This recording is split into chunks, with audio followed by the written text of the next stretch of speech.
La ilaha illallahul halimul karim, subhanallahi samawati sab'i wa rabbil arsyil azim. Siapa orang yang sholat setelah isya 4 rakaat ditambah dengan doa itu, maka bagaikan dia menghidupkan malam Lailatul Qadar. Nah, ini semua kita dapatin dengan ilmu. Tadi makanya dengan hadirnya di majelis taklim kita tahu ilmunya, kita amalin dikit-dikit. Ya, semua itu saudara sekalian untuk kita mencari bekal menghadap Allah itu timbul dengan kesadaran. Puji dan syukur sama-sama kita panjatkan kehadirat Allah Subhanahu wa taala. Kembali dengan izin dan inayahnya Allah, diawali dengan nikmat sehat wal afiat, nikmat kesempatan kembali kita berkumpul di tempat yang mulia ini guna untuk mengukurkan kewajiban kita mencari ilmunya Allah. Kita awali dengan berzikrullah. Mudah-mudahan doa dan ibadah kita diterima oleh Allah Subhanahu wa taala. Mudah-mudahan Allah membekali ilmu-ilmu yang bermanfaat. Amin ya rabbal alamin. Ya mas sekalian yang kami hormati, melanjuti kajian kita masih berkaitan tentang masalah doa. Kenapa doa kita kok masih dihalangi oleh Allah. Jadi ada beberapa perbuatan kita yang tidak kita sadari, sementara kita ini pengennya semua diterima. Jadi ada hikmahnya saudara, apabila doa itu ditangguhkan oleh Allah, ya mungkin ada hikmah di balik itu semua. Bukan mungkin, pasti. Nggak mungkin Allah mengingkari janjinya. Ada kalanya spontan doa diterima, ada kalanya doa tadi menangkal musibah, ada kalanya nanti dikumpuli di akhirat, dikasih. Dulu doa-doa kamu dulu yang kamu minta aku simpan. Jadi semua itu ada hikmahnya. Tugas kita hanya meminta wilayah penerimaan haknya Allah. Kita nggak ikut campur tuh, itu wilayahnya Allah. Jadi wilayahnya kita meminta kepada Allah, sementara wilayahnya Allah berhak yang menerima dan menolak. Ini sekarang ini ada doa, kenapa terasanya itu belum juga diterima.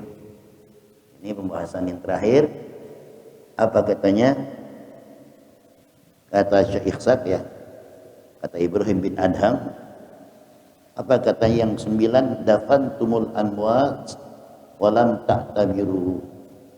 Kalian semua itu mengantarkan jenazah ke liang kubur, tapi kita nggak pernah mengambil i'tibar, tidak pernah mengambil sebuah contoh, sebuah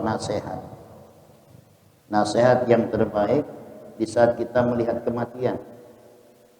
Contoh yang terbaik adalah contoh kematian. Bahwa semua itu ada kalanya, ada iya, ada tidaknya. Tapi contoh kita melihat kematian itu, kita akan menyusul. Nah, i'tibar ini saudara yang belum masuk dalam diri kita. Kadang kita ini takziah, nganterin, kita tawa-tawa di atas kuburan. Nggak pernah kita ambil i'tibar, ya Allah kalau hari ini saya mengantarkan saudara saya ke liang kubur, tidak mustahil besok lusa saya yang diantarkan. Kematian tidak perlu kita harap-harap, tapi juga jangan kita ini berani terlalu berani pengen mati, jangan, takutnya mati konyol. Rasulullah SAW pernah dipesan oleh malaikat Jibril, ya Muhammad, ish ma sikta fa innaka mayyitun. Ya Muhammad, hiduplah semaumu, tapi ingat kehidupanmu itu akan diakhiri dengan sebuah kematian. Perjalanan kita ini sedikit lagi atau lusa, tahun besok, wallah alam, yang penting kita bakal masuk ke liang kubur. Jadi bukan kematian itu yang kita takuti atau bukan kematian yang kita harapkan, namun persiapan apa untuk kita menghadapi Allah yang mengantarkan kita. Itu i'tibar namanya. I'tibar, contoh. Yang hebatnya lagi kematian itu gak melihat status, mudakah dia, tuakah dia, sehatkah dia, sakitkah dia, nggak lihat. Yang penting kalau saatnya udah habis kontraknya, idza jaa ajaluhum la yastakhiruna sa'atan wa la yastaqdimu. Saatnya kita mati, tidak akan tuh harta kita bisa memanjangkan umur kita. Ketebus tuh, ya. Sehingga saudara sekalian, nanti ada orang-orang mati itu yang sering saya singgung dalam sebuah ceramah saya. Orang yang mati, kata Imam Ghazali, ya, orang-orang yang mati itu harapannya pengen hidup lagi. Itu orang-orang yang ada di kuburan tuh, dia berharap, ya Allah kalau bisa hidupin saya lagi. Bisa nggak? Nggak bisa. Ya, orang yang telah mati mengharap hidup. Tapi orang yang hidup nggak pernah ngarep-ngarep mati. Kapan ya Allah saya mati? Kapan? Mau nggak gitu? Enggak. Kenapa? Sebab kita sadar, jangankan kita masih muda. Ini orang udah tua nih, udah tua. Umurnya 90 tahun, tawarin mati dah. Kok mau mati kok? Mau. Nggak mau. Gitu loh. Nah makanya kita minta umur panjang itu bukan sekedar jumlah umurnya yang panjang. Bukan. Walaupun umur singkat, tapi amalia kita ini padat. Itu yang hebatnya. Kita nggak panjang umur kita, mungkin batasan 60 sampai 70 tahun. Mungkin ya. Tapi diberikan kesempatan semacam itu, kita ambil kualitas-kualitas amal ibadah. Maka selalu sering saya singgung. Ya. Untuk menandingi ibadah pada bulan suci Ramadan gak bakal mungkin, gak bakal bisa. Kita cari pahala buat nandingin banyaknya bulan Ramadan gak bakal bisa. Tapi membayangi daripada bulan Ramadan itu ada. Bayangi. Ya, cuman harus tahu kuncinya. Contoh, ini persiapan untuk kita menghadap Allah. Ini jangan anggap ringan, saudara, ngaji begini jangan anggap ringan ini. Jangan anggap ringan. Ya, ngaji mau dapat kek mau kagak kek, tidur lagi pahalanya dapat. Dulu sebab sekelas kita ini kalau ngaji sudah di atas 50 tahun udah susah dapatnya. Kita ngarepin pahalanya. Kalau pengen dapat ngaji umur 10 tahun tuh, pikiran masih jernih, gampang diterima. Kalau usia udah tua, udah tumpul, ya, penangkapan kita ditumpul udah. Tapi masih ada janji Allah, kata Nabi, dudukmu satu saat ya Abdullah bin Mas'ud di majlis taklim lebih utama daripada sholat sunnah 1000 rakaat. Itu yang kita harapkan. Jika nanti orang-orang meninggal dunia itu Pak ada nyesel. Yang pertama nyesel, ya Allah kenapa kurang jauh, apa penjelasan kurang jauh tadi? Kalau saya tahu pahalanya orang sholat berjamaah itu besar, kenapa dulu saya nggak cari masjid yang jauh biar pahala saya banyakkan dikit? Nyesel dong. Ya. Kedua, orang yang sodako ada kesempatan buat sodako, dia nggak pernah sodako, dia nyesel daripada mati. Kan Allah yang perintahkan, ya. Gitu. Anfiqu mimma razaqnakum min qabli qabla ayyakumul maut. Ayo sedekah, anfiqu mimma razaqnakum min qabli ahadakumul maut. Sedekahkan sebagian hartamu di jalan Allah, ya, sebelum kematian menyinggung kamu. Nanti ada orang yang mau mati ketika sakaratil maut, dia nyesel tuh. Laula akhirtani ila ajalin qarib fa asaddaqu aku minas salihin. Sekiranya sedikit saja kau berikan kesempatan saya hidup ya Allah, saya akan infakkan harta saya di jalanmu ya Allah. Saya akan berbuat amal-amalan yang saleh. Ya, habis sudah masanya, nggak ada lagi udah. Makanya tadi selalu kita hadir di majlis ini diingetin, jangan sampai kita ini termasuk orang yang nyesel. Kalau orang yang berbuat kebaikan aja nyesel, kenapa kurang banyak pahalanya? Apalagi kita berbuat kejelekan, tambah nyesel. Hadirkan diri kita di majlis taklim, Dapat nggak dapat itu urusan belakangan, dan saya nggak bakal mampu memberikan saudara pintar, nggak bakal mampu. Nabi aja bilang, innama ana qasibun wallahu mu'ti. Saya sekedar membagi ilmu, yang bikin semua pintar Allah. Tapi kita masih punya harapan. Ya, saudara, kalau kita tahu ini kalau untuk kita menghadapi mati ya, satu ya, umpama kita hadir di majelis taklim, langkah kita semakin jauh semakin banyak pahala yang Allah berikan. Yang kedua, di masjid ini kita apa? Niat i'tikaf. Ya, pahala lagi. Yang ketiga, niat apa? Niat silaturahim. Pahala lagi. Yang keempat, kita niat dengerin ilmu. Pahala banyak, begitu banyak. Nah, ini untuk membandingi ya ibadah pada bulan Ramadan. Sekarang apa? Nanti ilmu kita dapetin. Ilmu yang kita dapatkan, kita amalkan itu nanti bisa berujung ada hal-hal yang bisa kita lakukan selain daripada bulan Ramadan, itu ada nilainya nanti. Satu contoh ya, ini untuk mendapatkan nilai pahala seperti ibadah di bulan Ramadan. Kata Rasulullah, siapa orang ya sholat isya berjamaah, kemudian dia sholat setelah isya berjamaah itu 4 rakaat. Hebat dianya 4 rakaat. Usolli ba'diyatul isya rakaataini lillahi ta'ala. Selesai bangun lagi, usolli ba'diyatul isya rakaataini lillahi ta'ala. Kemudian tambah doa tuh. La ilaha illallahul halimul karim, subhanallahi samawati sab'i wa rabbil arsyil azim. La ilaha illallahul halimul karim, subhanallahi samawati sab'i wa rabbil arsyil azim. Siapa orang yang sholat setelah isya 4 rakaat ditambah dengan doa itu, maka bagaikan dia menghidupkan malam Lailatul Qadar. Nah, ini semua kita dapatin dengan ilmu.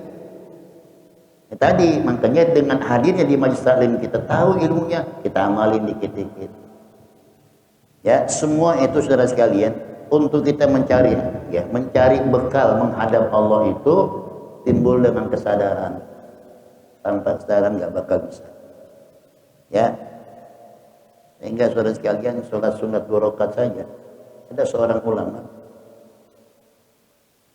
apabila aku disuruh pilih oleh Allah surga dengan sholat sunnah 2 rakaat, aku akan pilih sholat sunnah 2 rakaat daripada surga.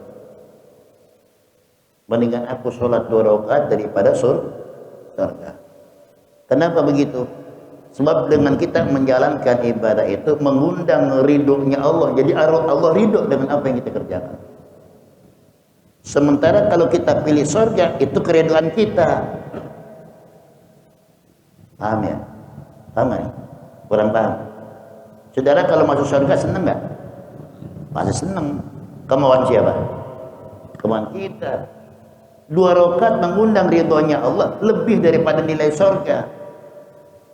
Makanya nanti kenikmatan yang paling sempurna di saat orang itu berada dalam surga itu nanti bisa memandang zatnya Allah di situ. Kenapa? Sebab Allah ridho terhadap hambanya. Itu yang hebat. Setiap orang beriman pasti masuk surga, nggak mungkin enggak. Ya, pasti. Cuman ada yang dapat memandang zatnya Allah, itu yang nikmat di atas segala nikmat. Kata ulama itu termasuk nikmat yang paling sempurna.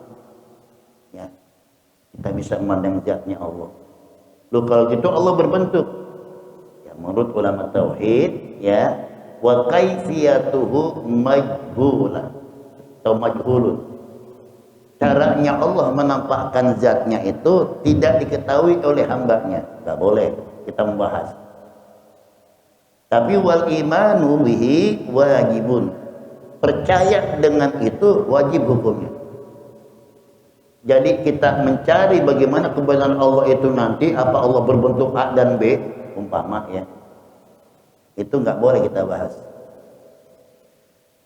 Sehingga kan orang-orang kafir dulu kan bertanya, ya Muhammad, Tuhanmu itu terbuat dari apa? Emas apa perak? Ya. Orang nggak begitu. Hingga turun ayat Qul huwallahu ahad. Jadi Allah itu adalah zat yang esa, yang tidak melahirkan dan tidak dilahirkan. Itu maksudnya apa? Jadi Allah itu tidak berbentuk. Tapi nanti buat orang-orang yang berada dalam surga, Allah ridho terhadap hambanya, Allah akan tampakkan. Itu kenikmatan di atas segala kenikmatan. Kalah nikmatnya surga. Saudara, ini sedikit saya kemarin baca manaqib Al-Habib Abu Bakar bin Muhammad Gresik. Ya. 15 tahun beliau itu khalwat. Disuruh keluar oleh gurunya. Terus salah satu anaknya daripada Al-Habib Abdul Qadir Malang, Al-Habib Abdul Balfaqih, saya tahadus bin Imatillah, saya pernah dapat ijazah dari beliau untuk baca Ya Latif, Ya Latif, Ya Latif sebanyak 120 sekali. Habib Abdul Balfaqih bin Abdul Qadir ya. Dalam manaqibnya saya baca bahwa Habib Abdullah Balfaqih itu pernah diperlihatkan lewat gurunya Al-Habib Abu Bakar bin Muhammad Gresik Asegaf, mau nggak kamu aku tunjukkan surga? Mau, dibuka. Jadi ulama aulia yang sudah bisa buka tabir surga walaupun belum terjadi hari kiamat. Ketika dia lihat itu langsung pingsan, saking begitu nikmatnya kenikmatan surga. Ini yang dikatakan oleh Allah, a'adattu li'ibadi ma la 'ainun ra'at wa la udhunun sami'at wa la khatar 'ala qalbi bashar. Aku telah persiapkan untuk hamba-hambaku, kata Allah, kenikmatan yang tidak pernah terlintas dari benak pikirannya. Matanya pun enggak pernah memandang keindahan surga dan tidak bisa dibandingkan dengan keindahan dunia. Tak ada. Buat siapa itu? Buat orang-orang yang beriman. Apa tiketnya? Ini loh tiketnya nih, ibadah itu loh.